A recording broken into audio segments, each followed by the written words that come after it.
Kodėl jau ne pirmus metus pasitikėjimas policija Klaipėdoje yra aukščiausia šalyje? Tai jeigu grįžtant atgal į tuos 90 metus, kuriuos teko matyti, ir ta policija, kurią atėjau 92-ais, tai nepalyginami dalykai. Aišku, ir visuomenė mūsų taip pat nepalyginamai pasikeitus. Jeigu pasakysi policijai, ką čia matei, taigi skundikas būsi. Tai, o dabar, tai aš įsivaizduoju, pasikeitęs yra tas požiūris. Kaip be būtų, mes nusivilkę uniformas, esame lygiai tos pačios visuomenės dalis. Nesam kažkokie kitokie žmonės, neturim, nežinau, nei sparnų, nei ragų, nei kanopų. Jūsų pirmas patarimas, kaip atpažinti, kad sukčius? Koks požymis svarbiausias, dažniausias? Atėjau čia vien dėl to, kad čia moka didelis pinigus. Ne, pinigai čia nėra dideli. Čia daugiau tarnystė, kurią tu atiduodi turbūt savo geriausius metus. Ir kai tu gali atsigręžti atgal ir pažiūrėti, kas yra nuveikta, tu gali savo pasakyti. Ir kiti turbūt gali pasakyti, kažką mes padarėm, kažką nuveikėm, kažkiek prisidėjom. Jeigu taip kiekvienas po žingsnį, tai mes ir turim šiandieną tokią Lietuvą. Sveiki, tinklalaidės Laikas Klaipėdai žiūrovai. Šiandien mūsų svečias yra Klaipėdos apskrities vyriausiojo policijos komisariato viršininkas Ramūnas Sarapas. Sveiki, ponas Ramūnai. Labą dieną. Ačiū, kad atėjot. Ačiū, kad pakvietėt. Ramūnai, pakvietėm jūs pasikalbėti apie policiją apskritai ir apie Klaipėdos policiją šiek tiek daugiau dėmesio. Ir pirmas klausimas būtų, kaip jūs galvojate, kodėl jau ne pirmus metus pasitikėjimas policija Klaipėdoje yra aukščiausia šalyje? Jis nėra berods didelis labai skirtumas. Naujausi duomenys, man atrodo, šalyje 82% pasitikė, Klaipėdoje 86%. Tai kaip jūs tai aiškintumėt? Aš žinokit, turbūt nėra vieno atsakymo ir turbūt šitas klausimas gal labiau turėtų būti skirtas sociologam, kurie domisi, atlieka įvairių apklausų tyrimus, žino gyventojų nuomonės, kom tai yra pagrįsta, bet, turbūt bendrai aplamai galim kalbėti apie policijos reitingų pakankamai tikrai aukštą vertinimą, tai, kad žmonės vertina, mato tos policijos pokyčius, mato policijos pastangas, mato tą mūsų atvirumą, kalbantį su visuomenė, kad, kalbam ir kai gerai, ir kai blogai, galbūt kartais ir ta karti mūsų tiesa. Ir mums patiems būna tikrai ne pati smagiausia, bet tas atvirumas tiesiog, šiandien dienai yra tokia policija, atvira visuomeniai.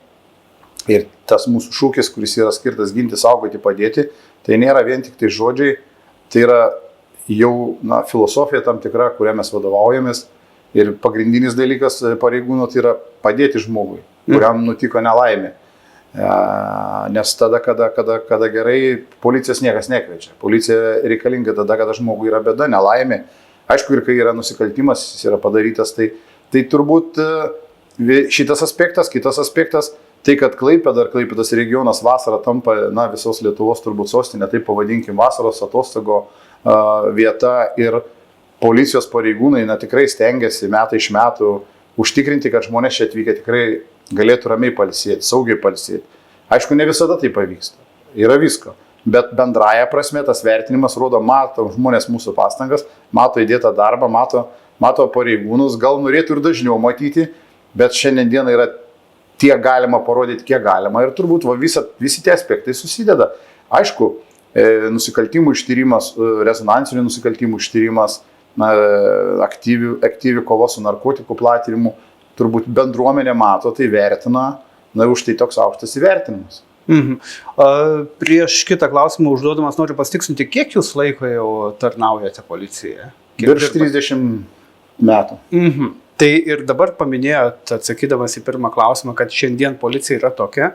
O kaip jums atrodo, kada buvo, man atrodo, kad pakankamai laiko, 30 metų, pakankamai laiko įvertinti tuos skirtumus. Tai kaip jūs galvojat, kada įvyko, nežinau, lūžis, ar čia nebuvo to lūžio, ar čia viskas taip labai palaipsniui? Jo, įvyko lūžiai ir tų lūžių buvo keletą. Tai vienas dalykas - kova su organizuotu nusikalstamumu, 99-2001 metai, rezonansiniai įvykiai, Mažeikių vadovo Kėsiaus pagrobimo byla buvo viena iš lūžio taško, kur išjudino visuomenę. Dar aišku, prieš tai 95 metai, 96-7 Panevėžio įvykis, Vainijos tai buvo tie tokie sukrėtimas, parodė, kad vis dėlto buvo klausimas iškeltas, ar nusikaltėliai valstybė valdo, ar valstybė valdo žmonės. Tai tokie aspektai, po to aišku skaudus įvykiai, kai žuvo vaikai Skuodo rajone, kai vis dėlto, kaip bebūtų gaila, tame dalyvavo ir policijos pareigūnai, vyko tokie lūžiai, kur buvo sprendžiama, ką mes darom toliau, nes taip toliau gyventi negalim. Ir tie sprendimai kiekvieną kartą jie atneždavo tam tikrą tokią pataisą, kuri mums leido laiptelis po laiptelį lipti į tai, ką esam dabar atėję. Ir galiu pasakyti, kad mes ir dabar nesam sustoję, daug dirbame su vidinė strategija, su vidiniais dalykais, kurie galbūt gyventojams nematomi. Vis dėlto esame top trejetuke Lietuvoje didžio organizacija. Daugiau negu 9000 žmonių dirba. Ne tik pareigūnų, bet ir civilių žmonių. Ir tai yra tikrai didžiulė organizacija ir vėlgi laikui pasikeitus reikia tam tikrų injekcijų, reikia tam tikro kito požiūrio į tą dirbantį žmogų, į žmogaus, kaip jisai jaučiasi šitame darbe. Jisai nėra lengvas, nes žmonės išgyvena ir tam tikrus pergyvenimus, atvažiuoja nusikaltimo vietas, mato tikrai daug ir negatyvo, kuris kaupėsi pa žmogų, sėda tos nuosėdos viduriai. Ir reikia kažkaip su tuo gyventi, kad tas neišsiverštų, tai kad tu galėtum kokybiškai grįžęs po darbo pailsėti, atiduoti duoklę šeimai, kur lieka turbūt mažesnė dalis. Ar čia yra ta erdvė tobulėjimui tolesniam, kur sakėt visuomenė nelabai matoma? Tai be abejo, ir mes girdim, ką kalba visuomenė, mes taip pat žiūrime visuomenę, žiūrime verslo įmonės, žiūrime įmonės, kurios taiko naujus metodus, kas tinka, nes nepaslaptis ilgą laiką policija gyvena, sakysim, dar paveldėjus, galbūt sovietmečio tam tikras tradicijas, nežinau, galbūt tai teisės aktai buvo tik tai išversti, todėl tas virsmas jisai nėra lengvas, vis dėlto 34 metai nepriklausomybės Lietuvai. Tai jeigu grįžtant atgal į tuos 90 metus, kurios teko matyti, ir ta policija, kurią atėjau 92-ais, tai nepalyginami dalykai. Aišku, ir visuomenė mūsų taip pat nepalyginami pasikeitus. Jau žiūrint kažkokius tai senus filmuotus vaizdus į miestus ir ką mes turim dabar, tai čia skirtumas yra didžiulis. Taip pat ir žmonių vidus yra pasikeitę. Mes tapom labiau vakarietiški, labiau demokratiški, labiau laisvi, labiau suprantantis. Aišku, turim viską, turim bėdų, turim nusikaltimų, turim viso ko, kas turbūt egzistuoja visam normaliam pasauliu. Bet, tikrai žmogus šiandien yra laisvesnis negu buvo 90-ais. Laisvesnis yra ir policijos pareigūnas. Kitaip bendrauja su žmogum, visuomenė mato bendravimą, visuomenė mato požiūrį. Aš sutinku tada, kada baudžiam, tada, aišku, mes nesam populiarūs. Sunku gerą emociją iššaukti. Bet, žiūrėkit, žmogus turi teisę pasirinkti. Gali būti jisai ir nepakliūti tą situaciją, jeigu jis laikysis, nežinau, kelių eismo taisyklių, elgsis viešoje vietoje padoriai ir panašiai ir panašiai. Bet čia yra jau demokratiško, vakarietiško pasaulio galimybė. Gali rinktis. Gali daryti, gali nedaryti. Ir jeigu jau tu turėsi konfliktą, tai tu pripažink dėja, kad galbūt buvai neteisus. Minėjot tą palaipsnį keitimąsi ir tuos esminius įvykius ir sunkius sprendimus pačioje sistemoje. Tai kokie tie sunkūs sprendimai? Aš čia, gink dieve, neklausiu jūsų už visas pajėgas. Aš suprantu, kad tai nėra jūsų galbūt atsakomybė, bet tai, ką matėt savo aplinkoje, tai kaip keitėsi? Ar tai buvo, nežinau, atsisakymas, pasiūlymas išeiti kažkuriem kolegom iš darbo, keisti požiūrį, mokymai, nežinau, personalo kaita? Kas vyko, kad tai pasikeitė? Turbūt viskas, ką jūs išvardinot ir dar turbūt galima būtų vardinti ilgai ir nuobodžiai, kiek visko vyko. Visi tie dalykai leido daryti pokytį pačios mūsų organizacijos viduje, policijos, pačios valstybės viduje. Valstybė irgi kita. Mes išgyvenam tam tikrus lūžio taškus, tam tikras sudėtingesnės situacijas ir dabar mes išgyvenam pakankamai sudėtingą situaciją. Karas Ukrainoje tikrai pakoregavo mūsų visų pasaulėžiūrą, turbūt ir gyvenimo kai kurios niuansus. Tai visą tai verčia keistis. Mes turim žiūrėti, galvoti į priekį ir matydami ir save, kaip mūsų policija, kaip sistemos dalį valstybės sudėtyje ir kaip žmogo, kuris gyvena bendrai visuomeniai. Juk kaip bebūtų mes nusivilkę uniformas, esame lygiai tos pačios visuomenės dalis. Nesam kažkokie kitokie žmonės, neturim, nežinau, nei sparnų, nei ragų, nei kanopų. esam kartu su visais. Tik tai tarnybos metu dėvim uniformą ir atliekam tam tikras funkcijas. Minėjot dar pasikeitusi tarpusavio bendravimą visuomenė, pareigūnai, tada, kai jie su uniformom. Čia kitas mano klausimas būtų, kaip jūs jaučiat, ta prasme, iš to kasdienių situacijų, iš kasdienių pareigūnų darbo, tų pareigūnų, kurių darbas yra, vadinkime taip, gatvėje, ne biure, kaip jie jaučia, kad pasitikėjimas yra išaugęs? Tai matyti yra kažkokios tai žmonių reakcijos arba elgesys. Bet turbūt geriausias viso tai vertinimas tai praeitų metų jūros šventė, eisenoje, kuriuo mes dalyvavom, pareigūnai. Ir žmonių reakcija, nusiteikimas, mojėjimai, nežinau, plojimai, tai rodo, kad visuomeniai mes nesam kažkokie pasislėpėjai, esam šalia visada. Žmonės prie mūsų gali prieiti ir mačiau per šventę su pareigūnai žmonės bendravo, fotografavosi. Tai rodo tą atvirumą, pasitikėjimą, kurį mes atiduodam visuomeniai. Galbūt ne visada, sutinku, tai neidealizuoja, bet tas yra. Esam atviri, mes bendraujam, jaučiam tą pasitikėjimą, kai reikia kažkokios pagalbos iš visuomenės. Mes visada akcentuojam, kad be visuomenės pagalbos mes kaip organizacija tikrai negalime egzistuoti. Mums labai svarbus žmonių požiūris, mums labai svarbus žmonių prisidėjimas prie tos saugesnės Lietuvos kūrimo, saugesnės aplinkos, saugesnės bendruomenės, saugesnių kiemo. Tai yra susiję dalykai ir tai neatsiejama ir mes to niekada neneigiam ir visada stengiamės, jeigu yra galimybė kiekvienam žmogui, kuris prisidėjo, padėkoti. Viešai, ne viešai, čia pagal kiekvieną jau turbūt prašymą yra, bet stengiamės pasakyti nors ačiū. Aišku, neturim galimybių didelių dovanų, tai tiesiog kartais ir ačiū už tai, kai jis buvo pilietiškas, už tai, kai jis paskambino, už tai, kai jis pasakė, už tai galbūt, kai jisai tą minutę palaukė, nenuvažiavo ir jis turbūt grįžęs į savo aplinką, jisai apie tai kalba, pasakoja, jisai jaučiasi, kad kažką gero nuveikė, o mes esam jam dėkingi, nes mes matom, kad mūsų kartais reikia galbūt ir mažiau, galbūt ir be mūsų kai kurie renginiai apsieina, nes žmonės yra nuo viduje užaugę. Ir renginiai tą rodo, ir praeitų metų jūros šventė rodo, jeigu renginio metu mes neturėjome nei vieno nusikaltimo, nei vieno teisės pažeidimo, žmonės nusiteikė geranoriškai su šeimom, be šeimų, vieni su draugais, žmonės puikiai leido laiko ir policija mes esam tik tai šalia dėl to, kad kažkas neįvyktų blogo.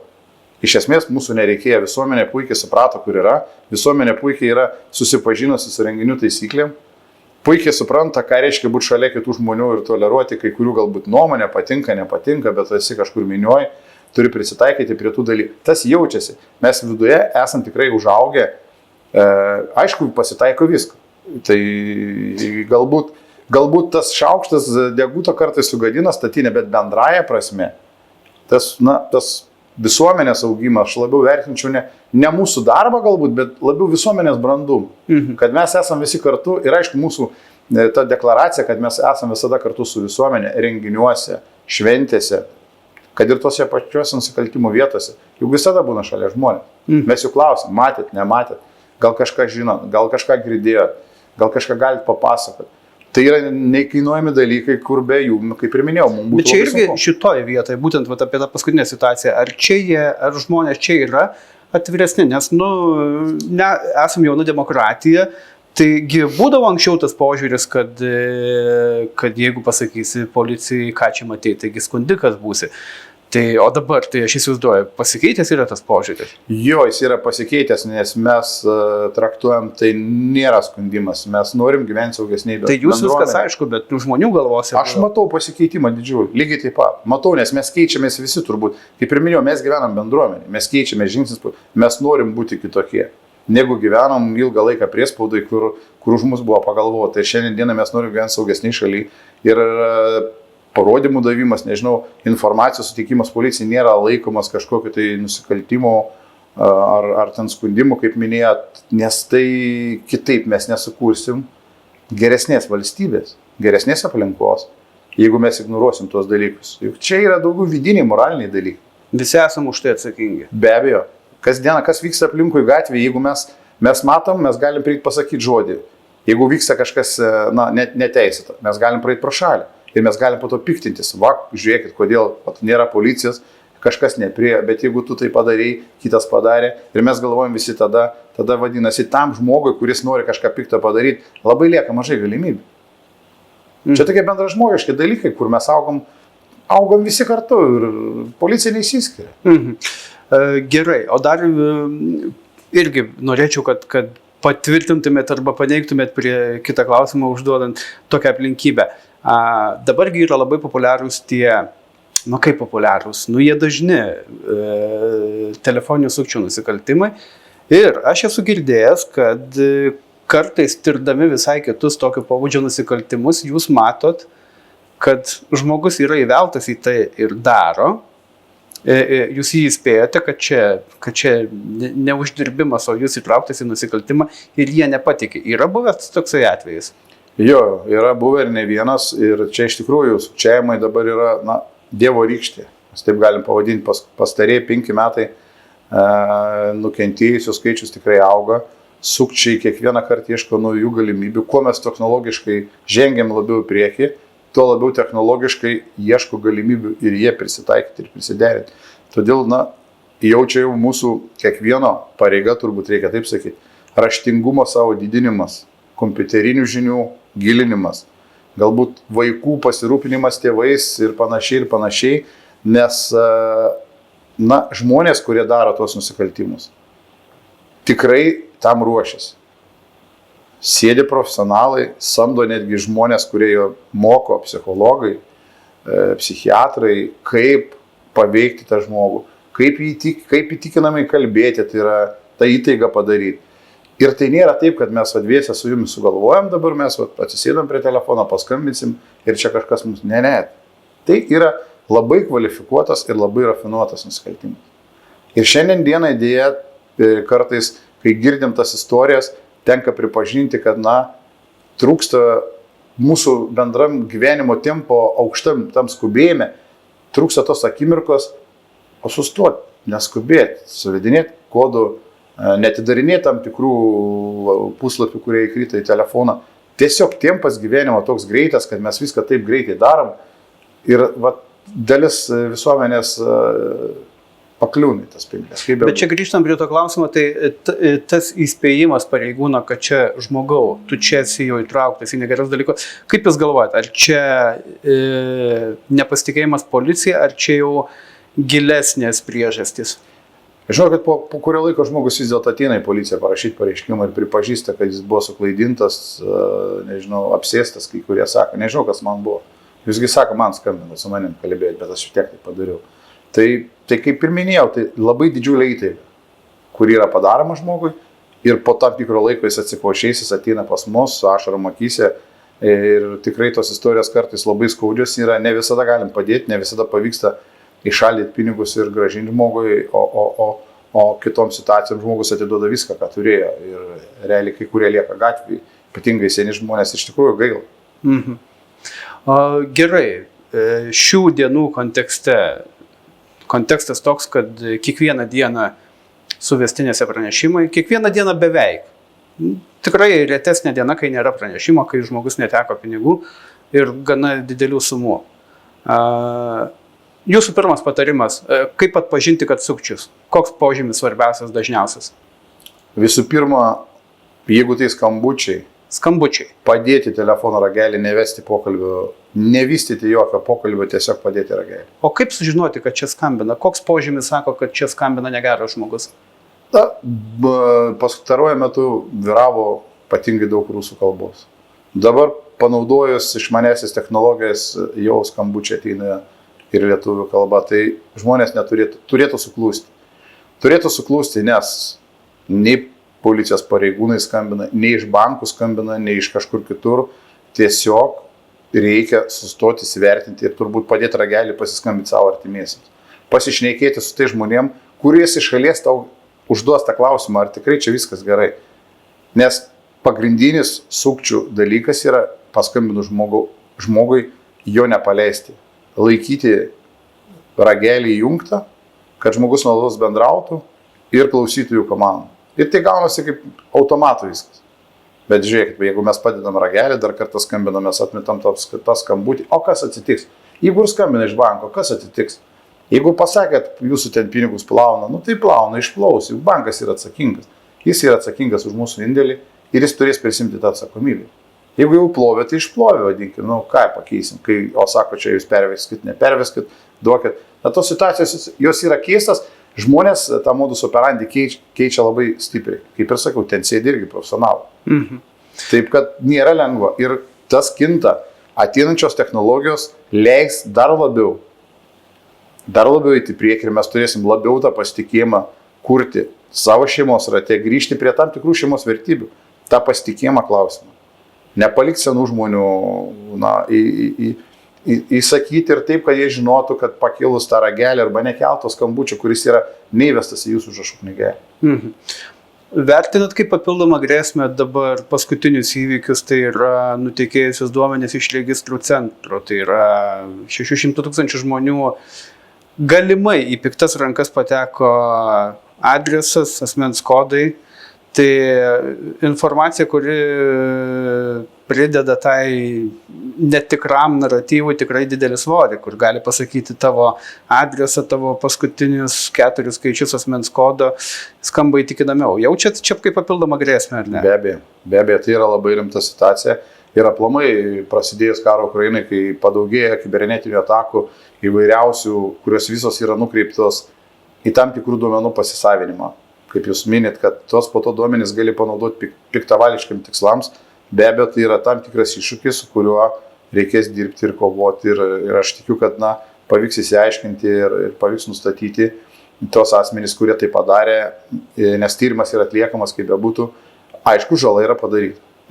Žala padaryta reputacinė kaip valstybė visų pirma, nes tai yra vis dėlto įmonė valstybinė. Ir kitas dalykas yra tai, kad ta grėsmė, kad tie duomenys gali būti atsidurti nusikaltėlių rankose. Klaipėdos policija visai neseniai, šių metų kovo berods pranešė apie didelės apimties tyrimą tarptautinį, kai policijos pareigūnai Klaipėdos dalyvavo tame tyrime ir ten buvo nustatyta ir sulaikyta grupuotė Ukrainoje. Jo. Ten buvo bendras darbas su Ukrainos policija, ar ne? Klaipėdos pareigūnai fiziškai ten buvo? Jo, aš ir pats buvau fiziškai. Kaip ten situacija? Kokia ten yra? Tengi vyksta karas.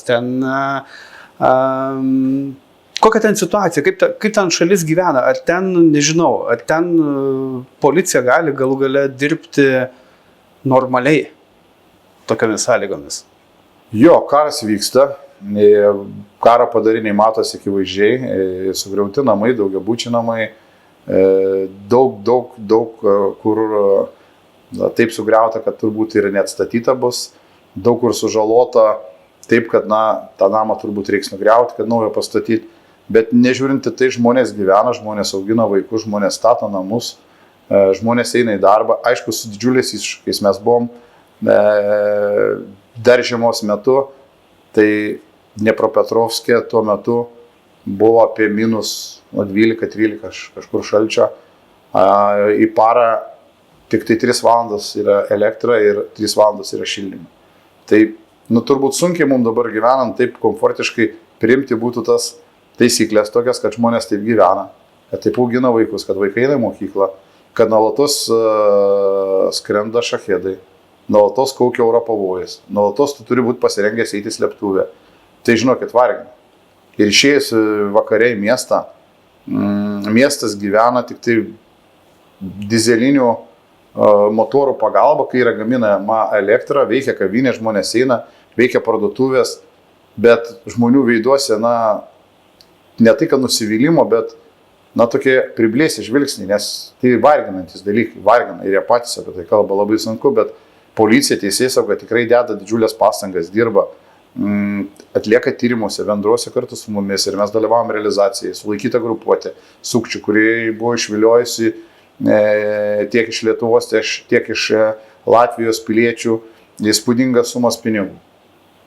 Tikrai mes dalyvavom kratuose, matėm jų darbą, matėm kaip stengiasi, sulaikyti visi, rasti gryniai pinigai, teismo procesai užsisukę ir galiu šiandien pasakyti, kad jau nusikaltėliai supratė, kad pateko į tokią situaciją, jie šiandien dienai savanoriškai atlygina padarytas žalas. Jau mūsų gyventojai nukentėję, tie, kurie nukentėję šitoje byloje, jau gauna pinigus. Tai yra kas svarbiausia žmogui, grįžta jų pinigai. Tai aš vertinu tai, tą, ką mačiau, tiek, kiek teko bendrauti su žmonėmis, kurie ir kariauja, ir dirba savo darbą, didžiulė pagarba. Ir tikrai jie neapleidžia, aišku, šalis didžiulė. Šalis išgyvena tragediją, šalis išgyvena didžiulę netektį žmonių, jaunų žmonių, kurie išeina į karą ir negrįžta, bet visa kita veikia, jie tiki pergalę, jie tiki tais dalykais, jie nori būti tokie kaip mes, laisvi, jie nori gyventi demokratiškai valstybei, nors šiandien dienai to negali, nes vis dėlto karas jisai savo duoda.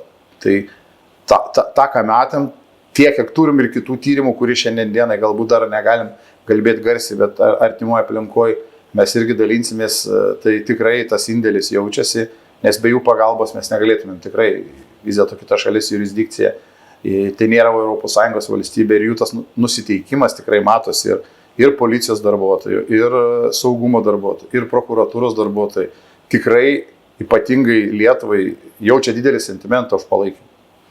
Tai manau, kad, negali sakyti, kad visi, nes valstybė yra didelė, yra ir gerų žmonių, ir blogų žmonių dėja, bet, ir jo labiau, kad vyksta karas. Mhm.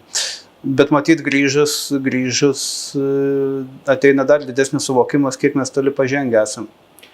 Jo, kaip mes toli pažengę ir kaip mes gerai gyvenam, kad šiandien dienai mes galim saugiai sėdėti ir mūsų dangaus šachedai neraižo kaip ten, kai kiekvieną naktį tu girdi ir aš buvau pirmą kartą ir tai tikrai nėra jokių, tu atsibundi ir girdi visą tai ir tu supranti, kad tu čia atvažiavęsis, tu praleisi savaitę, bet čia žmonės gyvena nuolatos. Ir Dnipropetrovskas yra ta apskritis, kuri yra arčiausiai karo zonos, tai yra pirma stotelė, kurie grįžta, nes už 100 km jau yra fronto linija link Donbaso. Tai daug žmonių sužalotų, daug žmonių su karinėm uniformom, daug žmonių pavargusių, bet jie vis tiek tą pergalę tiki ir gyvenimas verda. Sunku, aš suprantu, kad jiem labai sunku, bet, kitaip neišeis, turi išgyventi. Kaip sakant, garbė jiems ir stiprybė jiems. Jo, tai kaip ir minėjau, mes tikrai gyvenam labai šauniai ir turim džiaugtis kiekvieną dieną, kad turim nepriklausomą valstybę, kad galim laisvai vaikščioti gatvėmis. Kad ir kaip gerai gyvenam mes, policijai tikimės irgi, jeigu reikėtų taip įskirti pagrindinius iššūkius, ką norėtumėt labiausiai susitvarkyti greičiausiai, kas tai būtų? Žinokit, daug yra darbų suplanuotų ir tas pats norėtųsi, kad ir saugesnė visuomenė būtų ir nusikalstamumas galbūt būtų mažesnis. Trūks, aišku, mums ir pareigūnų. Čia nepaslaptis turbūt tiek verslė, tiek valstybės tarnyboje aplamai. Gyventojų mažėjimas Lietuvoje yra žymus. Tai logiška, kad mažėjam ir mes traukimės. Galbūt atlyginimai nėra tokie konkurencingi ir kad žmonės pritrauktų ir jie ateitų gausiai tarnauti policiją. Tai nėra lengva tarnyba, tai nėra lengvas darbas. Tai reikia tam tikro pasirengimo, tos vidinės tvirtybės apsisprendimo, moralinių dalykų, visų kitų ir, aišku, finansiniai lygiai taip pat yra svarbus. Šiandien dieną, kaip matome, ekonomikos kokie svyravimai, kylantis kainos į viršų, jisai pareigūną, kuris atėjęs gauna 1000 eurų, tai tikrai nemotyvuoja labai stipriai ir tam jaunam žmogui labai sunku toje visuomenėje be mamos ir tėčio išgyventi. Tai va tie tokie dalykai, kurie labiausiai mums turbūt... O tai kas motyvuoja? Dabar vis tiek pildosi pajėgos, gal ir ne taip greitai, kaip norėtumėt. Kas motyvuoja? Žmonės jaunus, kurie ateina... Ateina žmonės, kurie tiesiog nori, kaip ir mes kažkada atėjom 92 metais, kažką padaryti dėl šalies. Ar ne? Norėjom pakeisti santvarką, norėjom iš sovietinės valstybės, kad būtumėm kažkom modernus, bet nežinojom tada, kuo mes norim būti, nes nematėm kažko tai. Kažkas pavyko, ar ne, mes galim sakyti, vis tiek nuveikėm. Tai šitie žmonės, kurie ateina dabar, jie lygiai taip pat, kai kurie ateina, norėdami kažką pakeisti. Norėdami prisidėti prie to, kad ta pati Klaipėda būtų saugesnė. Ar ne, kad čia galėtum laisvai savo vaikus išleisti kiemą, nežinau, išlydėti miestą, jie saugiai grįž. Kiti ateina dėl to, kad tėvai dirbo. Dar kiti pasirenka tiesiog pabandė kitas profesijas, sako, aš čia save atradau, nes čia iš tikrųjų viskas okei, šaunu, man patinka.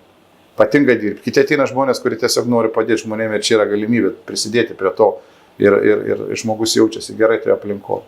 Tai Kiekvieno iš tikrųjų istorija skirtinga. Nėra vienos tokios, kad, atėjau čia vien dėl to, kad čia moka didelius pinigus. Ne, pinigai čia nėra dideli.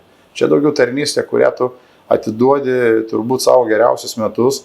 Ir kai tu gali atsigręžti atgal ir pažiūrėti, kas yra nuveikta, tu gali savo pasakyti. Ir kiti turbūt gali pasakyti, kažką mes padarėm, kažką nuveikėm, kažkiek prisidėjom. Jeigu taip kiekvienas po žingsnį, tai mes ir turim šiandieną tokią Lietuvą. Jeigu mes tų žingsnį nebūtumėm darę, mes jas neturėtume. Ar jį gera, ar jį bloga, čia galim diskutuoti. Čia jau galima ginčyti, ar galėjo būti geriau, turbūt galėjo būti geriau, ar galėjo blogiau, galėjo būti ir blogiau, bet šiandien turim tą, ką mes sukūrėm, bendrai visi. Kadangi policija, jūs sakėt, kad yra atvira, tai dabar kartais pasiskelbėt ir apie naujai atėjusius pareigūnus. Čia buvo vieni iš paskutinių pranešimų apie merginas ir buvo, man atrodo, visuomenėje nusistebėjimų ir pastebėjimų. Aš negaliu sakyti, nežinau, galbūt. Bet ar gali tai būti, kad per paskutinius, 10-15 metų merginų padaugėjo?